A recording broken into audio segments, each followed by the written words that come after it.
I'm Dusti Martin with the Martin Group at Platinum Living Realty. Today we're going to do a follow-up to a video I did a few weeks back about Arizona water. So I'm going to give you a few quick tips to keep in mind when you're seeing all kinds of crazy headlines saying Arizona's out of water and things like that. So buckle up, grab a snack, hit the subscribe button, and let's go.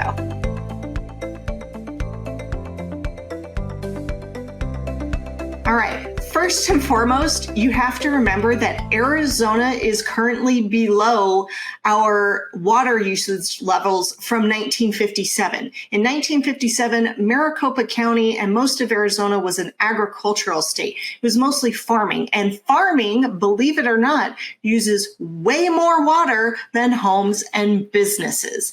So with that said, with the reduction in our farmland, we actually use a lot less water. Part of that is because we have done things to reduce and reuse water, but the main thing is we've greatly reduced our water usage because of conservation methods and in our decrease in water used for agriculture.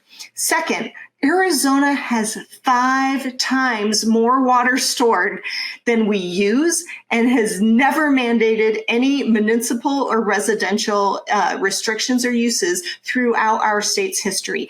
Arizona knows that we live in a desert, and we have planned for decades, much longer than I have been alive, for keeping water and making sure that we always have enough water, because droughts aren't just a 1 year and done kind of thing. Droughts can last 5 or 10 or even 15 years. In some areas in the state, 20.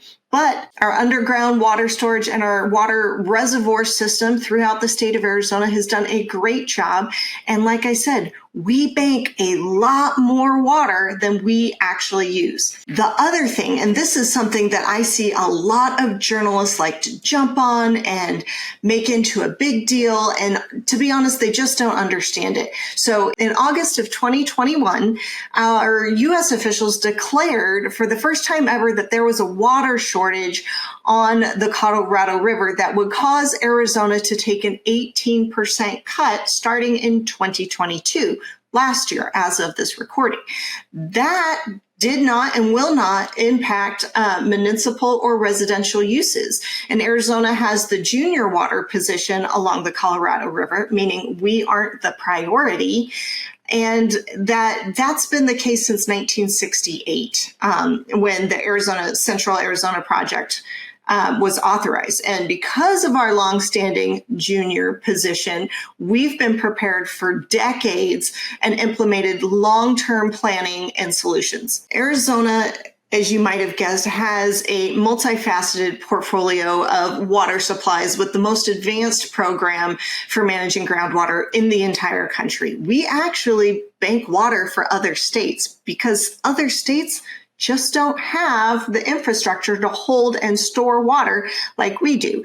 And so our vast aquifers allows us to access that water during times of drought, and we've been prepared for decades for shortage declarations. So the next thing you need to remember is that it is unfounded to group Arizona with the western and mountain western states when it comes to the shortage along the Colorado River, because we're far less reliant than our competitor markets, i.e. California, who gets the majority of their water off the Colorado River and the Colorado River Basin. The next thing to remember is that only 36% of Arizona's water comes from the Colorado River. Nevada, on the other hand, is 100% reliant, and California, like I just said, is their predominant water supply, and that is 60%, and that makes up 30 to 40% of all of the Colorado River's water. Arizona has 13.2 million acre feet of water stored in reservoirs as well as underground. What people don't realize is they look out at the desert and they don't see water. That's because a large sum of it is underground. We also have 7.1 million acre feet of total stored water in the greater Phoenix area. Because of those infrastructure plans that are in place, we can pull and replace water as it's needed, making our water supply more resilient in times of drought. So This last few years, we've had extremely wet monsoon seasons and wet winters compared to what is normal for us. So we've been storing a lot of water.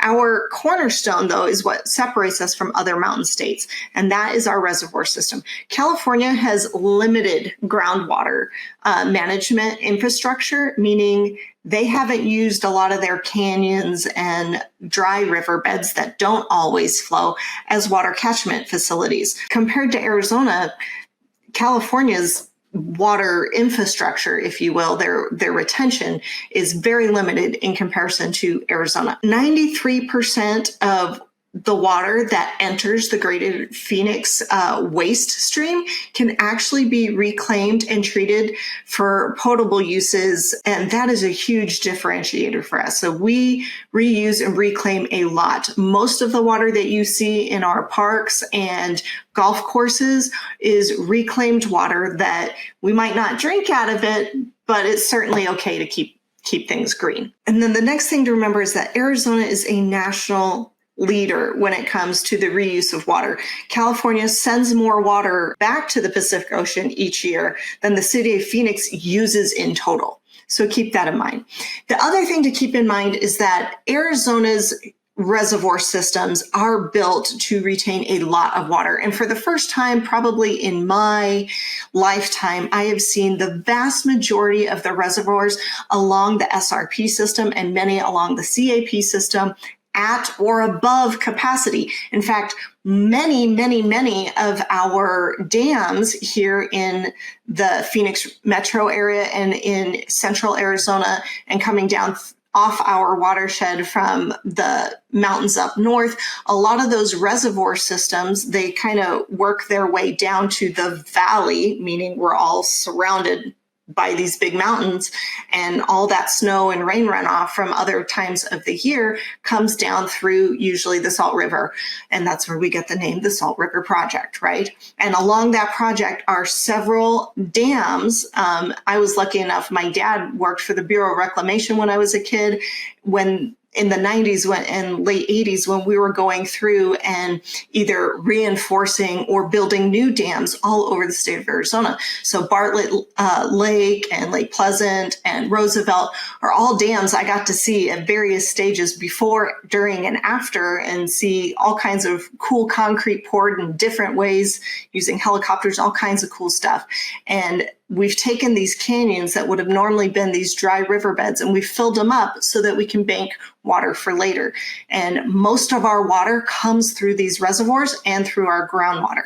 Very small amount comes off the Colorado River. And you got to remember the upper basin of the Colorado River, that upper basin starts up in the northern states and runs almost the entire length of the country from the very top all the way down to the Pacific Ocean. Now, another thing you see a lot of weeping and gnashing of teeth about in the news are our advanced manufacturing and data centers, which do require a lot of water to keep things cool. So on average, though, a semiconductor facility recycle and reuse 75 to 80% of the water that's expended during the manufacturing process. And then with many companies exceeding those marks, and the industrial use only accounts for about 5% of Arizona's annual water usage. So it's actually a very small portion of our overall water usage. When you think of Intel and the semiconductor, the chip plants going in, people like to say, oh my gosh, it's going to use so much water. Yeah, but it's going to be reused. Almost all of it will be completely reused over and over and over again. The next thing is to know that the data centers are absolutely necessary to Greater Phoenix's ability to attract investment and advanced back office and security operations centers and high tech and advanced manufacturing and semiconductor companies. So those companies, those large companies coming in has brought a lot of economic growth into Arizona. It has made our state and our citizens much better off in the long run financially. People are more stable. We have higher paying jobs, and they aren't solely service industry jobs like we used to be very reliant on. So when we look at the future, the demand side is not insurmountable, but the ongoing investment investment in our infrastructure to ensure the availability of water and our natural resources is one of Greater Phoenix's and Arizona's biggest priorities moving forward. There's almost never a legislative session that goes by that doesn't bring up some item for discussion or a new bill or law or restructuring or allocation of funds to make sure that our water infrastructure stays intact. Now, and here's the funny thing, I'm going to go off on a little bit of tangent, but remember when I said that Arizona stores 5 times more water than it actually uses? So you need to think of that, put that in your brain. And when it comes down, when the Colorado River comes down and it snakes through Nevada, Utah, Colorado, New Mexico, I think as far away as Wyoming, California, Arizona, and even parts of Mexico, as that comes down and people take water off the top, there are other states that don't have the infrastructure that we do in order to store this water. But a lot of the agreements, and I'm not sure if it's still the same way, but it definitely was like this not too long ago.